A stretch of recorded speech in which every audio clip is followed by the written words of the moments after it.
when I was in the back after the fight, right? So again, I heard about this. Yeah. Tell me about this. Can we just clear it up now? So many people have been blowing me up. So again, I'm with Terrence Crawford, Amir Khan, Berto, and I'm in the back, and they're saying how good Conor did. I'm like, yeah, great. And, I thought he was going to do even better. I'm surprised. He did well. And Showtime wanted me to go do this post-fight show thing.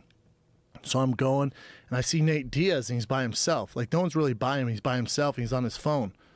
And I see him, and I think, oh, same fraternity, UFC guys. There's no UFC representatives there, really. There's like Dana, I didn't see him at the fight. I just figured, hey, we're brothers in arms here. Yeah, what's up, man?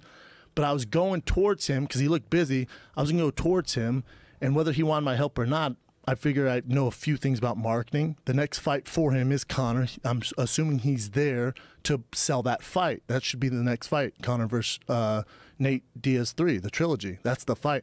So I was going to go to him because I saw some interviews where he was kind of hating on Conor, and I would have spun it the other way. He should have celebrated Conor and what he did, winning rounds against the best of all time, and saying, look, I beat him up worse than Floyd. Now we're going to do this trilogy. I'm going to end him faster than Floyd did. Like, that should be the sell. I was going to go talk to him about this.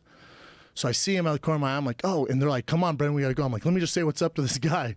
I'm like, yo, Nate, bro, how about that fight, man? You're next. Biggest fight in UFC history, brother. And he starts laughing. He's like, oh, hell no. How fucking stupid do you look now? And I'm like caught off guard. I'm like, what? He's like, how stupid do you look? Talking all this shit. I'm like, whoa, what are you doing right now? What the hell are you doing right now? And he keeps talking. And I go, Nate, he doesn't look that stupid. He won rounds against the best boxer of all time. And then Nate's like, he didn't win rounds. He gave him one round. I'm like, all right, man, either way. So he won rounds, though. What are you doing? And he just keeps talking shit. And then he starts like talking about my career. And I'm like, what is going on right now? I go, Nate. Who's mad at you? I went, Nate, I have no issues with you. You're pointing your gun at the wrong guy. What are you doing right now? You should be selling this fight against Conor, not me. I'm not the guy. I said, I'm in skinny jeans and Gucci boots, for God's sakes. What are you doing right now? You know what I'm saying? Right. And then, like, Showtime was like, come on, let's go, boys. I'm like, Jesus Christ, man, I keep going. I was just embarrassed by the situation because he kept talking, like, he kept doing this. And this is the part I left out. This is what triggered him. He was talking. I literally couldn't hear him because people were like, Shaub, let's go, because they didn't want a fight. So I, Shaub, let's go. And he keeps talking, and I'm like, Nate, use your words. I can't understand a word you're saying. Use your words. Oh. And he probably has that, that lisp or whatever. Yeah. That probably set him off. But I have no issues with Nate. There's nothing there. So that's when it got ugly? Yeah. Then he kept talking shit, and I was like, what are you going to do? What are we doing here? And he kept doing this. I'm like, what the fuck is happening? I was so embarrassed because the Showtime guys were like, oh, my God, who is that guy? I'm like, that's the guy who's supposed to fight Conor next. They fought before, and like, and why does he want to? What's wrong with him? What's wrong with him? I'm like, it's just. I was so embarrassed, man. I'm like, oh God. Now, I have no issues with him. Do you think that Conor wants that fight? I do. You think that's a good money fight? I do. I think it's their only fight. I think, I think it's the true winner, because those fights at 70 are toss up. 1-1 is whatever. Neither one should be fighting at 70. At 55, a trilogy fight makes sense for the belt. It'd be the biggest pay-per-view of all time. I think it's the only fight that makes sense. You can't do Khabib.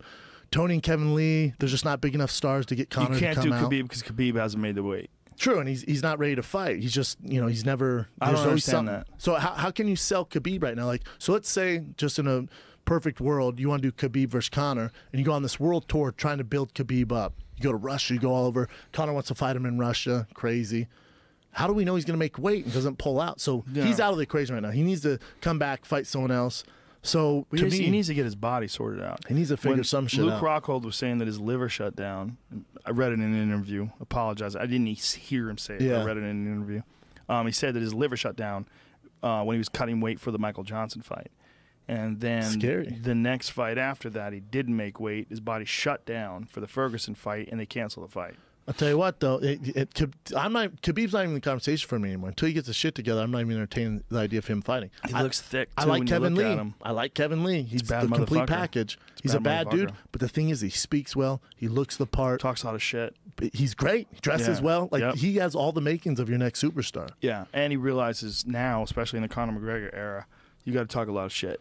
Yeah, even Floyd said it best. Like, you just can't win fights. You got to sell yourself. Listen, Kevin Lee is only, I think, 25. He's young, 25 or 24. Yeah. Find out. He's 24 or 25. Super young, right? Now, remember how brash Conor was when he first got to the UFC. Yeah. Very similar. He's like 26, I believe. Okay, so he's 24. September 4th, he's almost 25. He'll be 25 in a couple of days. He's super talented. Looks better every time you see him. So he's essentially like somewhere around Conor's age when Conor is like a year younger than Conor when Conor first burst on the scene. And Conor was nobody back then. Yep. Nobody knew who he was. I'd seen him on the internet and from fights in England, and I knew he was really talented. I actually went back and forth with him with some tweets before he got to the UFC. Yeah. So there's a few people who knew about him, but it was nothing like what you see now. Nothing, right? Kevin Lee down the road is a 155-pounder who talks a lot of shit. He's a bad motherfucker. Looks great. He looks great. Speaks well. Built like a brick shit house. Speaks well. Speaks well. African-American. Dresses well. Check, all the boxes. Check. And he can fucking fight. So that's the biggest thing. That fight with Conor McGregor down the road, ooh. You need more time, I hear you. Right. But down the road. Yeah. But this is my thing for Conor. Like, but he could do it. He 100%. To me, Kevin Lee's your next big thing. However, Kevin Lee versus Tony Ferguson's a tough fight. Tony's so goddamn good. It's a great fight. And here's another one. Tony Ferguson down the road. Tony Ferguson can talk some shit too. Tony Ferguson is very smooth.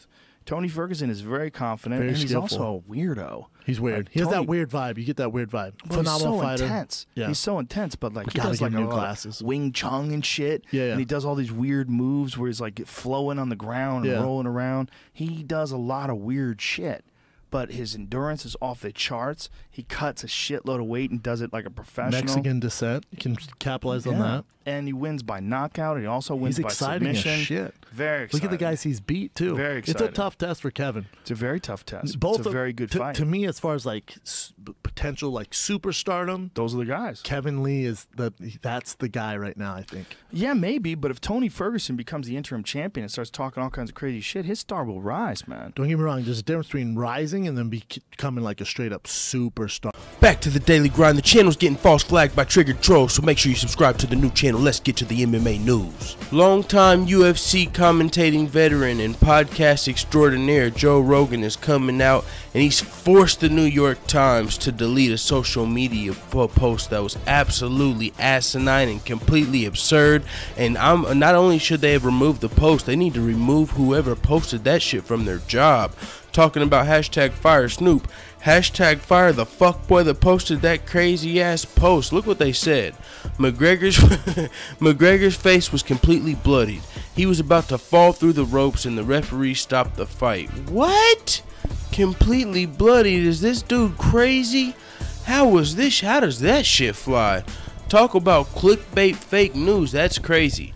But Joe Rogan said, I agree with the stoppage of the fight, but this description is not true and very disappointing in a newspaper I read regularly. And Joe Rogan took it even farther and said, seriously, New York Times? What the fuck is this description about? As confusing as the world is today, and with the president that's always crying out fake news, this just fuels the fire and undermines all the legitimate journalism you guys do.